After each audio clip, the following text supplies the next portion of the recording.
चिड़िया अंगना में फिर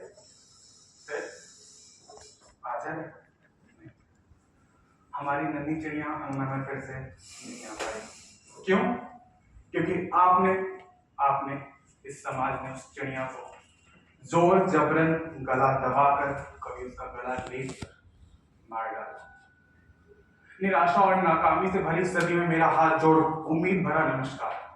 मैं अनुभव नहीं, मैं एक आईना हूं जो आपके समक्ष आज उपस्थित हूं, आपको आपकी असलियत दिखलाने। एक आईना जो आपको दिखलाए किस प्रकार आपने उस चिड़िया को मार डाला। और मैं ही वो आईना हूं जो आपको दिखलाएगा कि किस प्रकार आप एक उम्मीद की किरण बनकर उस चिड़िया का भविष्य भी बदल सकते थे। We all know the root cause of discussing this newly concerned topic this seriously today. A heart-wrenching incident that shook the whole nation 43 days ago. RJ Kar Hospital, Kolkata rape case. But in this last 43 days, over 2,000 more rape cases have been registered in India. Shocking, right? You know, as per NCRB data, 87 rape cases are reported every single day in India. And this is not the actual figure. Think about those cases which didn't get reported. उन चिड़ियों का क्या जिन्हें मार कर, गला रेत कर, बलात्कार करके बाहर फेंक दिया गया, जिनकी चीख कभी वापस हमारे सामने आई ही नहीं। I'm sure the number will be doubled. Then why just Kolkata rape case?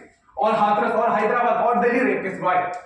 Just because इनके पीछे लाखों लोगों ने कैंडल मार्च निकाला, या फिर इसलिए क्योंकि पॉलिटिकल मुद्दा बन चुका था? सवाल कीजिए खुद से। आज कोलकाता केस को हुए 40 से ज्यादा दिन हो गए, लाखों लोग प्रोटेस्ट कर रहे हैं, डिमांड कर रहे हैं, डॉक्टर स्ट्राइक पे है कि आरोपियों को फांसी पे चढ़ा दो। बट आरोपियों को फांसी पे चढ़ाने से क्या होगा? केस रुक जाएंगे? आपको पता है उन लाखों प्रोटेस्टर में से एक महिला को वापस घर जाते वक्त उसकी इज्जत लूट ली गई। क्या कर लिया आपने? क्या कर लिया उन लाखों प्रोटेस्टर्स ने? अरे रेप रुकना तो छोड़िए, आप उस प्रोटेस्टर की भीड़ में उसकी इज्जत न बचा पाए। आज एक को फांसी पर चढ़ा दो, फिर क्या करोगे? घर जाके वापस से अपने आसपास की महिलाओं पे मर्दानगी जताओगे? ऐसे रुकेंगे रे? आपको पता है महाभारत में चीरहरण के कुकर्म में दोषियों में मैं सबसे बड़ा दोषी किसे मानता हूं? उस दुर्योधन को नहीं जिसने अपने मेन ईगो में वो कुकर्म किया, उस दुशासन को नहीं जो पुरुष होने के घमंड में चूर था। मैं दोषी मानता हूं तो उस भीष्म पितामह को जो सर्वशक्तिमान होने के बावजूद उस सभा में मौन खड़े थे, उस द्रोणाचार्य को जो गुरु होने के बाद भी अपने शिष्य को रोक ना पाए। मैं दोषी मानता हूं शकुनी को, मैं दोषी मानता हूं धृतराष्ट्र को जिसने कौरवों को ऐसा बनाया। I condemn this society, I condemn you, condemn all the protesters who comes on street after a case but turn their eyes down when they come across some mishappenings. This leads to rape. And you all the protesters there are the convicts, the real convicts. Hanging the rapist will never solve the issue. Then working on the root cause will. And what's the root cause? Patriarchy. पुरुष प्रधान समाज। आपको पता है मैंने कई rape cases study किए, diaper से लेकर के विक्टिम डॉक्टर के कोर्ट में मौजूद थी, पिता की गोद से लेकर के पुलिस स्टेशन तक, सुबह के उजाले से लेकर के शाम के लालिमा में स्त्री कहीं सुरक्षित न थी। ना तो कपड़ा कॉमन था, ना ही समय और ना ही जगह। अगर सारे रेप केसेस में कुछ कॉमन था तो वो ये मर्द जाति। You know what feeds this patriarchal mindset? A family choosing a baby boy over a baby girl.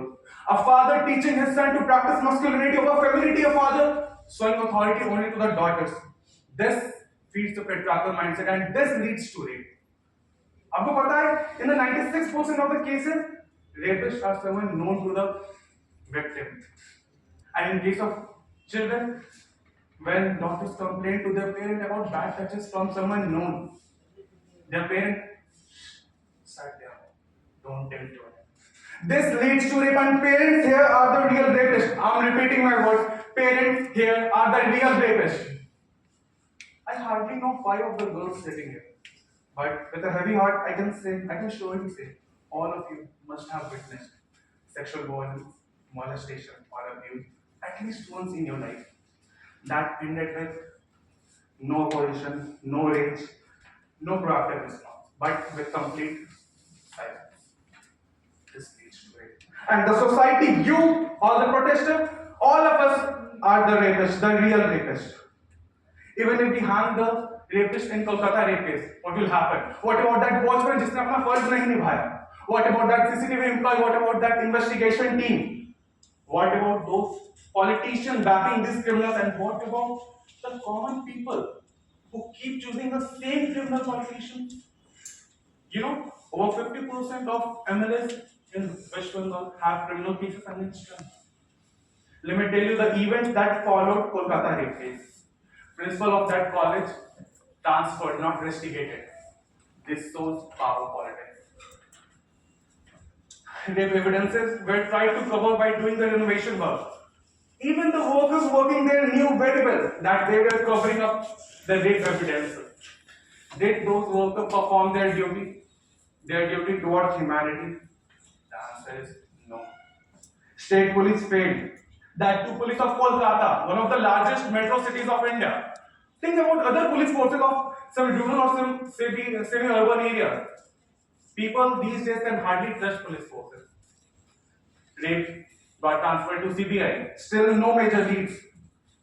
This raises questions on their credibility. Think about those parents जो अपनी बेटियों को बाहर पढ़ने नहीं भेजेंगे, डॉक्टर बनने नहीं भेजेंगे. क्यों? क्योंकि कोई उन्हें डर है कि कोई उन्हें भी जबरन पकड़कर अंधेरे रूम में ढकेल कर उनके हाथ पांव को बांध कर उनके आंखों में कांच चुभो कर उनके प्राइवेट पार्ट के साथ खेल कर उनका बलात्कार कर उन्हें मार कर वापस फेंक ना दे. पेरेंट्स डरेंगे. पता है ऐसे केसेस से क्या होगा? हमारी फैमिलीज हमारी बेटियों को वापस पीछे खींचने लगेगी और फिर से बचेगा एक मेल डोमिनेटेड सोसाइटी, एक पुरुष प्रधान समाज. तो लीजिए हम लोग घूम फिर कर फिर उसी जगह पे आ गए. सवाल यह है कि आप और हम क्या कर सकते हैं. आज भारत युवा शक्ति की बात करता है. अगर ये युवा शक्ति ठान ले तो इस रेप नामक वायरस को जड़ से खत्म कर सकता है.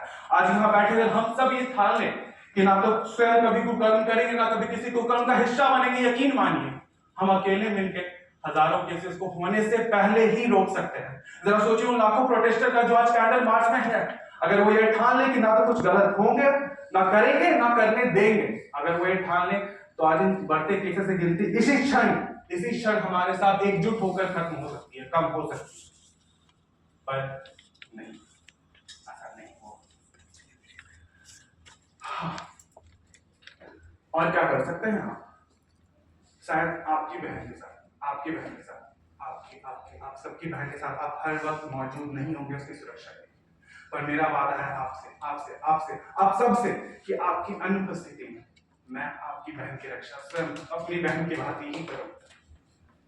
पर एक वादा मुझे आपसे भी चाहिए, मेरी भी बहन, कि मेरी अनुपस्थिति में आप मेरी बहन की रक्षा स्वयं अपनी बहन की भांति. पर देखा जाए तो हम उनकी रक्षा क्यों करें? बेहतर तो ये होगा कि स्वयं उन्हें सशक्त बनाएं ताकि वो अपनी रक्षा खुद कर सके. छोटी बच्चियों को बचपन से ही सेल्फ डिफेंस की ट्रेनिंग दे. जूडो, मार्शल आर्ट, कराटे, कितनी सारी ट्रेनिंग है जो निजी एवं सरकारी संस्थान निःशुल्क प्रोवाइड करवाते हैं. छोटी बच्चियों को बचपन से सही और गलत का ज्ञान दे ताकि वो खुद को इन दरिंदों से बचा कर रख सके. Other than this, you all sitting here are the future bureaucrats, the hands that will shape India institutionally and socially. So work towards the change that a country needs today. Work towards a gender-neutral society. Work towards an ethical society. Work towards an environment friendly to victims. And most importantly, implement sex education right from the primary level. Increase the women forces to support the women. Establish special investigation team, special forensic team for a quicker response after the case. And most importantly, increase the efficiency and number of fast track courts. Because someone has said very well, justice delayed is justice denied. दिन दूर नहीं वो पास है जिसका मुझे निश्चित आभास है. दिन दूर नहीं वो पास है जिसका मुझे निश्चित आभास है. जिस दिन इंसानियत दम तोड़ेगी, जिस दिन आपकी बहन भरे उजाले में अंधेरे से डर कर सोएगी. दिन दूर नहीं वो पास है जिस दिन आपकी बेटी आपके आंखों के सामने सरेआम इज्जत होएगी. तो उठे इंसान, होश में आ, समाधान कर ऐसा कि देखे सारा जहां. जिस दिन नारी को उसके हिस्से का सम्मान मिलेगा, दिन दूर नहीं वो पास है जिस दिन भारत में पुनः चैन की नींद सोएगी, चैन की नींद सोएगी। अच्छा, आपको वो चिड़िया याद है? हाँ, वही चिड़िया जिसे आपने मार डाला था। उस चिड़िया की एक छोटी नन्ही संतान भी है, एक छोटी चिड़िया जो अंडे से बाहर आने से डर रही थी।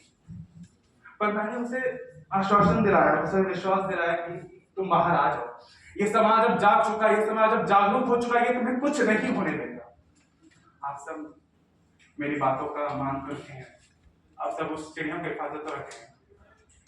चलिए मैं चलता हूँ, पर जाते जाते किरणों के तिनके अंबर से चुन के अंगना में फिर आजा रे। धन्यवाद।